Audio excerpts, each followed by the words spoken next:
5, 4, 3, 2. B-movie migrant news! B-movie migrant news! B-movie migrant news! B-movie migrant news! Hey, this is B-Movie Mike, and happy Halloween, everybody! I hope everybody's having a great time celebrating however it is that you celebrate. In this video, I conclude my celebration of the Halloween season with my review of 2013's Nothing Left to Fear. Nothing Left to Fear was directed by Anthony Leonardi III and stars Anne Heche, Clancy Brown, Jennifer Stone, Ethan Peck, and Rebecca Brandes. The story of Nothing Left to Fear centers around a family that has just relocated from Chicago, Illinois to Stull, Kansas. The husband and father of the family is set to take over as the new pastor at a local church, and at first, everything goes well. The townspeople seem really friendly and welcome the family with open arms. The eldest daughter of the family even finds a potential boyfriend, but unfortunately the good times soon come to an end. The next night, the family is invited to a local town festival, but what they don't know is that by sunrise, only one of them will still be left alive. The pastor that was supposed to be retiring is actually the keeper of the gates of hell, and he has chosen the new family to be the sacrifice to an ancient evil that dwells in the town. First-time director Anthony Leonardi III does a decent job of directing the film, but you can definitely tell he's not a seasoned pro. He did a good job making sure that he got all the shots that he needed to complete the film, but he doesn't seem to have a mind of an editor like some more experienced directors would. What I mean by that is most experienced directors can visualize how the shot will fit into the film during the editing process, before they even shoot the scene.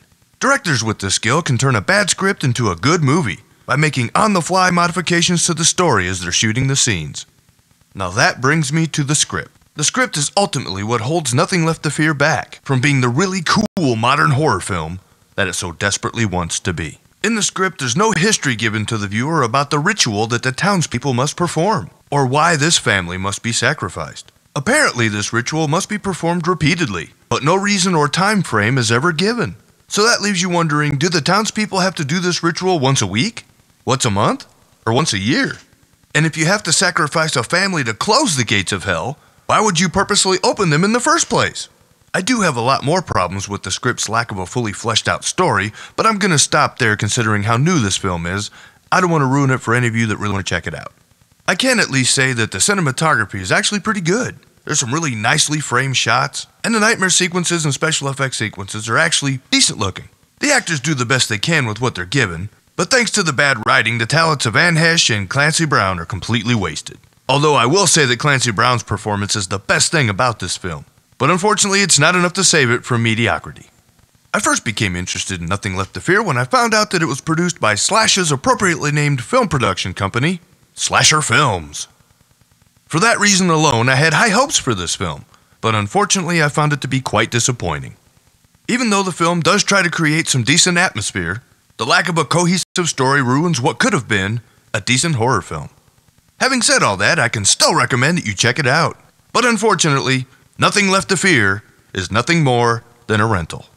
Well, this concludes my review of 2013's Nothing Left to Fear, and it also concludes my Halloween season celebration. I hope everybody had a great time and a happy Halloween. Well, that's all I have for you in this video, but I'll be back next week with my review of Brad Pitt's zombie epic, World War Z. Until then, please check out all the awesome YouTube channels located in my More Channels of Movie Madness section on my YouTube channel page. And don't forget to tune into The Sausage Factory, live every Thursday at 8 p.m. Eastern Time on The Sausage Factory YouTube channel. Be there!